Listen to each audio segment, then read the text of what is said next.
les mémoires de Harry sont pointées du doigt à nouveau. Le livre paru en janvier dernier contient de très nombreuses erreurs. La liste des erreurs est longue comme le bras. Harry voulait pourtant réfuter tous les mensonges jamais publiés à son sujet. En janvier dernier, le fils cadet de Charles III a fait trembler Buckingham Palace en publiant ses mémoires intitulées Le Suppléant. Pour la première fois, le prince Harry raconte sa propre histoire, peut-on lire sur la 4e de couverture du livre. D'une honnêteté brute et sans phare, Le Suppléant est un livre qui fera date, plein de perspicacité, de révélations, d'interrogations sur soi et de leçons durement apprises sur le pouvoir éternel de l'amour face au chagrin. Énorme carton en librairie, l'ouvrage serpente entre vérité et mensonge.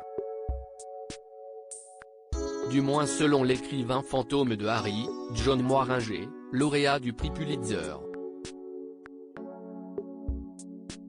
Sur Twitter, la plume de Harry mentionne de manière plutôt énigmatique les erreurs involontaires dans les souvenirs du prince dont il publie d'ailleurs une citation problématique, « Ma mémoire est ma mémoire, elle fait ce qu'elle fait, rassemble et conserve ce qu'elle juge bon, et il y a autant de vérité dans ce dont je me souviens et dans la façon dont je m'en souviens que dans les soi-disant faits objectifs ». L'attaque en règle de Harry contre les siens contient en effet son lot d'erreurs. Et la liste est longue comme le bras.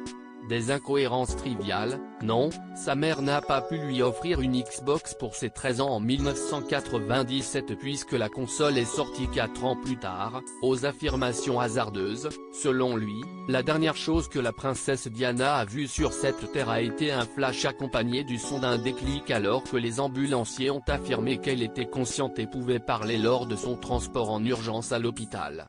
Harry ne descend pas d'Henri V.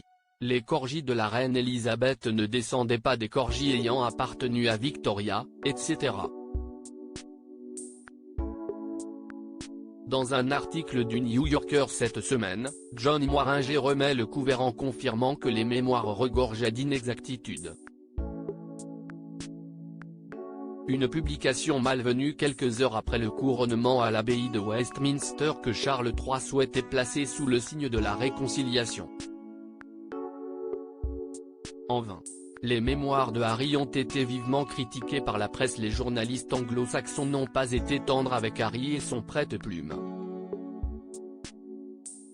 Dans un article intitulé Office Royal TS, London Review of Books, le romancier Andrew Hogan accuse son confrère américain de se mettre en valeur. Le prince Harry n'a jamais lu un livre de sa vie, et son écrivain fantôme, J. R. Moiringer, est donc invité à applaudir chaque fois qu'il s'attaque à Sartre ou à Faulkner, avance celui qui a écrit les mémoires de Julian Assange.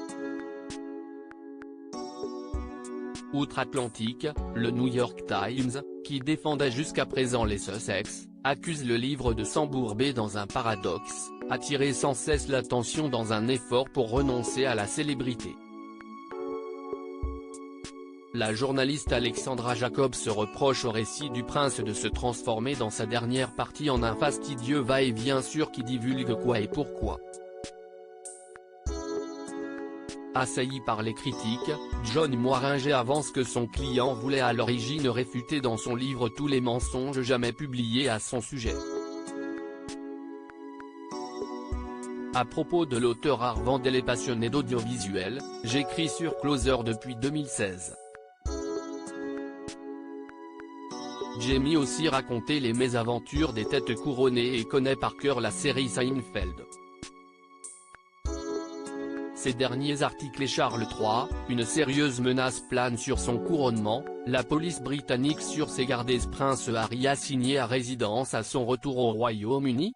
Nouvelle révélation sur sa veine. Meghan Markle absente du couronnement de Charles III, et si, finalement, sa stratégie était brie.